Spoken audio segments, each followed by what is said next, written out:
इबादत की जगह पर जब नफरत की आग फेंकी जाने लगे तो आप सोचिए कि हम किस दौर से गुजर रहे हैं। किसी का इबादत करना किसी को इतना ज्यादा चुभ रहा है, ऐसा चुभ रहा है कि उस पर जानलेवा हमला तक कर दिया गया है। दोस्तों सोचिए कि हम कहां से कहां तक पहुंच गए हैं। आज इस देश के मुसलमानों को कितना सितम दिया जा रहा है, कितना जुल्म किया जा रहा है, शायद कोई नहीं समझ सकता है। ये दर्द, ये तकलीफ उनकी कोई नहीं समझ सकता है।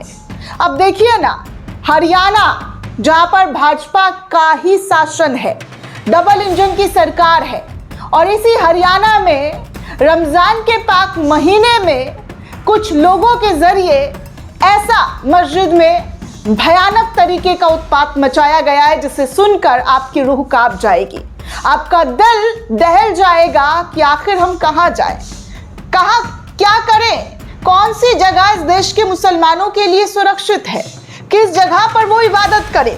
खुले में नमाज पढ़ते हैं तो मार पिटाई, अपने घर में नमाज पढ़ते हैं तो FIR, कोर्ट कचहरी का चक्कर, और जब मस्जिद में नमाज पढ़ते हैं तो पेट्रोल बम डाल दिया जाता है, पेट्रोल बम डालकर हमला किया जाता है। अब आप सोचिए कि इस देश के मुसलमान कहां पर सुरक्षित है। रमजान का पाक महीना है दोस्तों, और इस पाक महीने में कुछ नापाक लोगों के जरिए कैसी घिनौनी हरकत की गई है, इस रिपोर्ट में आपको मैं बताने वाली हूं। साथ ही आपको बताऊंगी दूसरी बड़ी खबर कि कैसे उत्तर प्रदेश के योगी आदित्यनाथ सरकार के जरिए ईद को देखते हुए कैसा फरमान जारी किया गया है। उसे सुनकर आप कहेंगे कि भैया इससे अच्छा तो मुसलमानों को एक साथ एक लाइन में खड़ा कीजिए और दनादन गोली मार दीजिए, क्योंकि आपकी नफरत, आपकी कुंठा बार बार दिखाई दे जाती है। आप सत्ता में बैठकर जो हिटलरगिरी, तानाशाहीगिरी कर रहे हैं वो किसी के लिए भी पीड़ादायक है। एक बार में खेल खत्म कीजिए। ये क्या बार बार हिंदू मुस्लिम का जो नफरत है वो लोगों के जहन में भरने के बाद नतीजा यहाँ तक पहुँच गया है कि लोग नमाज पढ़ने में भी सुरक्षित नहीं है।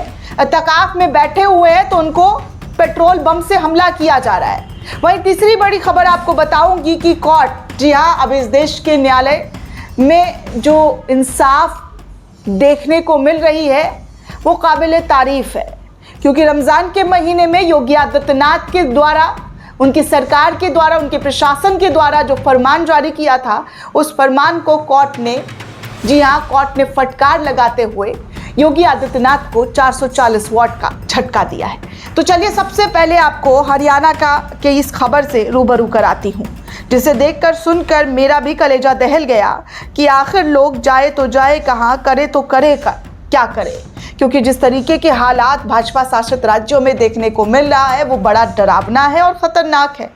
और इन डरावनी रिपोर्टों को देखकर आप सभी लोगों से दोस्तों अपील करना चाहूँगी कि अपनी सुरक्षा, अपनी सिक्योरिटी को ज़रा ध्यान में रखिए, क्योंकि हादसा कहीं पर भी हो सकता है। इसे हादसा वैसे नहीं कहा जा सकता है, इसे जानबूझकर सोची समझी साजिश, जी हाँ, साजिश कहीं पर भी हो सकता है, क्योंकि आजकल मुसलमानों को साजिशन किस तरीके से टारगेट किया जा रहा है इस एक रिपोर्ट में आपको समझ में आ जाएगा। हालांकि हज़ारों लाखों रिपोर्ट पिछले 11-12 सालों में दर्ज किए गए हैं, लेकिन कड़ाई से अगर किसी पर भी सख्ती बरती जाती तो आज ये नतीजे, आज ये अंजाम, आज इस तरीके का, जी हाँ, प्लाटिंग नहीं देखने को मिलता जो हरियाणा से आई हुई तस्वीरों में साफ तौर पर नजर आ रहा है। दरअसल दोस्तों, पूर्वोत्तर राज्य मेघालय में तुरा जामा मस्जिद में गोरा चरमपंथी के हमले का मामला अभी शांत भी नहीं हुआ कि अब हरियाणा से भी इसी तरीके का खौफनाक वारदात देखने सुनने को मिला।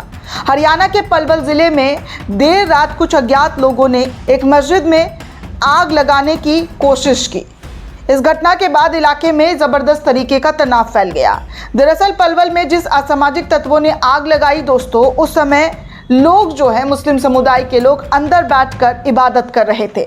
कुछ लोग सो रहे थे। धुएं और आग की गर्मी महसूस होते ही उन्होंने शोर मचाकर गांव वालों को बुलाया और समय रहते ही आग पर काबू कर लिया। अगर थोड़ी ही देर हो जाती तो बड़ा हादसा इस मस्जिद में देखने सुनने को मिलता।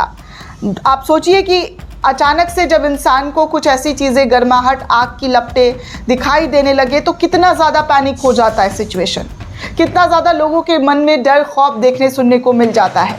लेकिन जब इबादत करने वाले लोग इबादत कर रहे थे, कुछ आराम कर रहे थे, तो उसी बीच मस्जिद में आग लग जाती है। आगजनी की खबर मिलते ही इलाके में अफरा तफरी का माहौल मच जाता है।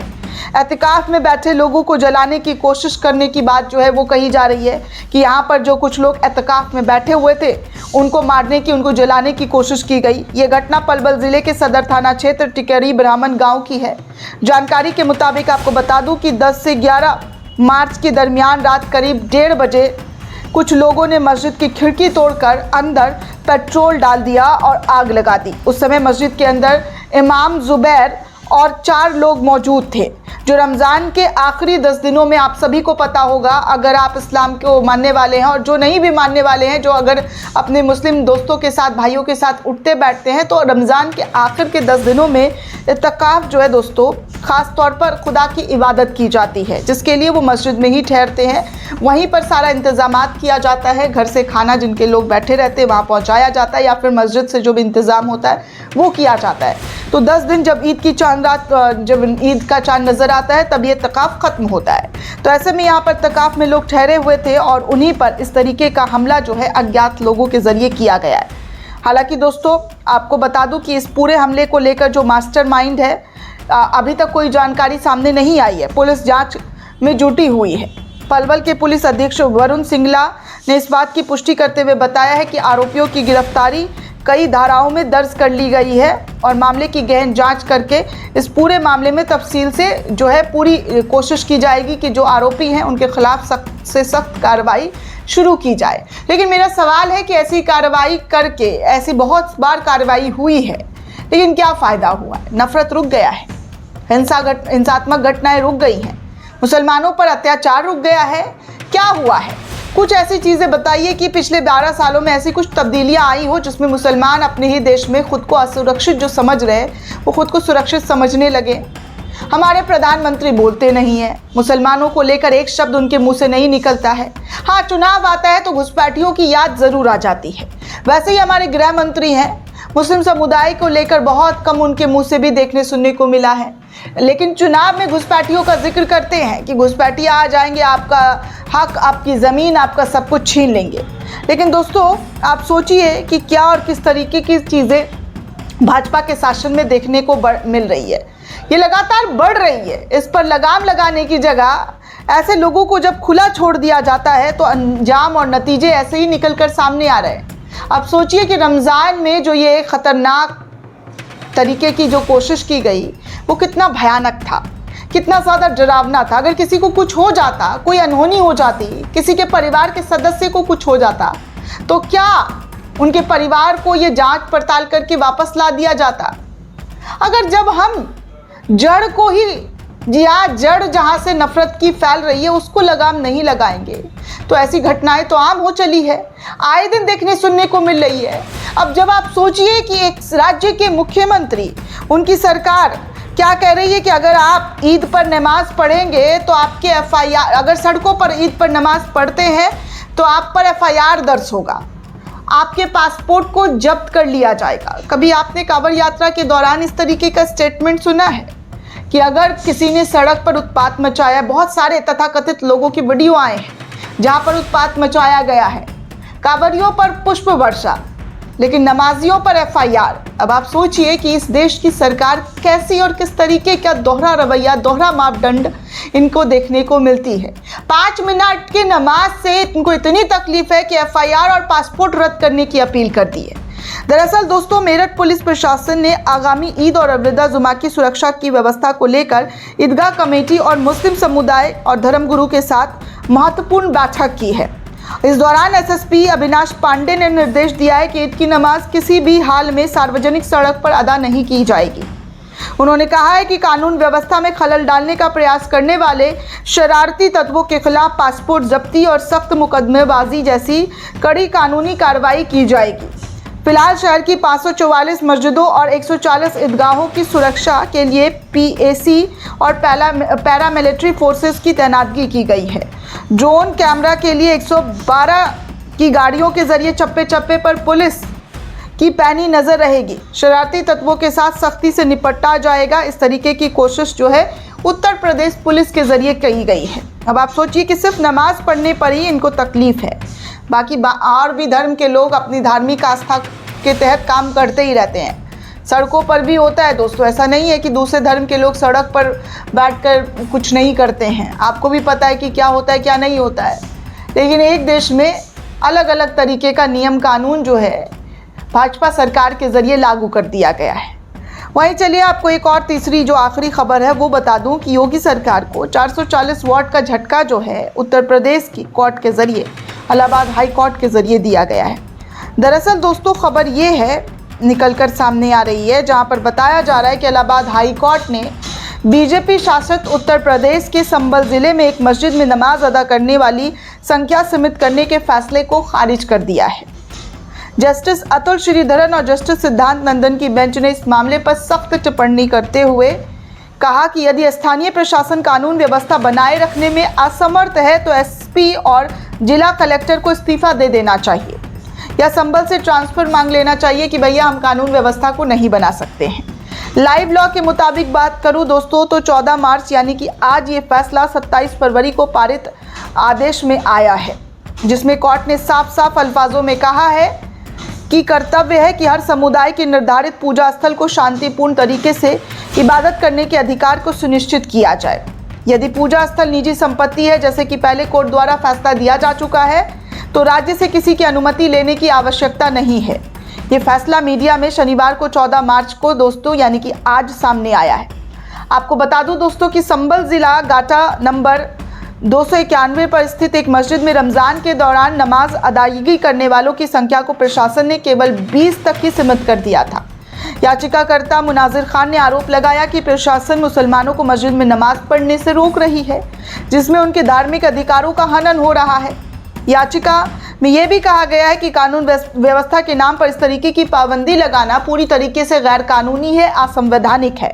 हाईकोर्ट ने सरकार की तमाम दलीलों को सिरे से खारिज करते हुए बेंच ने कहा कि यदि स्थानीय अधिकारी यानी कि पुलिस अधीक्षक और जिला कलेक्टर को लगता है कि कानून व्यवस्था की स्थिति बिगड़ सकती है तो वो खुद को कानून लागू करने में असमर्थ माने, इसीलिए वो पूजा करने वाली संख्या सीमित जो है वो करना चाहते हैं, तो ये उन्हें अपने पद से इस्तीफा दे देना चाहिए या फिर इस पद को किसी और जगह पर ट्रांसफ़र करवा लेना चाहिए।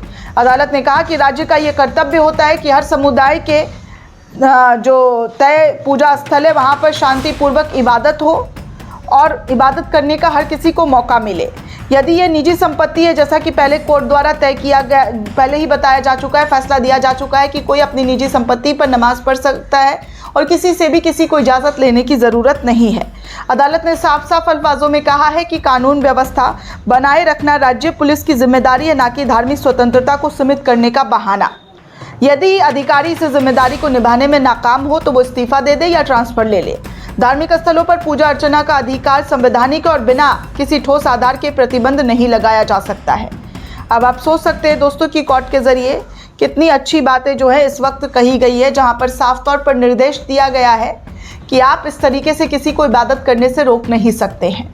रमज़ान के महीने में मुसलमानों के लिए कोर्ट की तरफ से कई ऐसे फैसले आए हैं, कई ऐसे शानदार गिफ्ट दिए गए हैं, जहां पर मुस्लिम समुदाय के लोगों ने कोर्ट का तहे दिल से शुक्रिया अदा किया है। इस फैसले के बाद भी वहां के लोगों ने कोर्ट के प्रति अपना सम्मान और ज़्यादा बढ़ा लिया है और न्याय को लेकर जो दिक्कतें होती थी, जो परेशानियां देखने सुनने को बीते कुछ सालों में मिली है, उस पर ऐसे फैसले और मजबूती से जो लोगों का भरोसा है वो मजबूत करता है। दोस्तों ये पूरी रिपोर्ट आपको कैसी लगी हमें कमेंट करके ज़रूर बताइएगा। साथ ही साथ चैनल को ज़्यादा से ज़्यादा लाइक, शेयर और सब्सक्राइब करना बिल्कुल भी ना भूलें। शुक्रिया दोस्तों।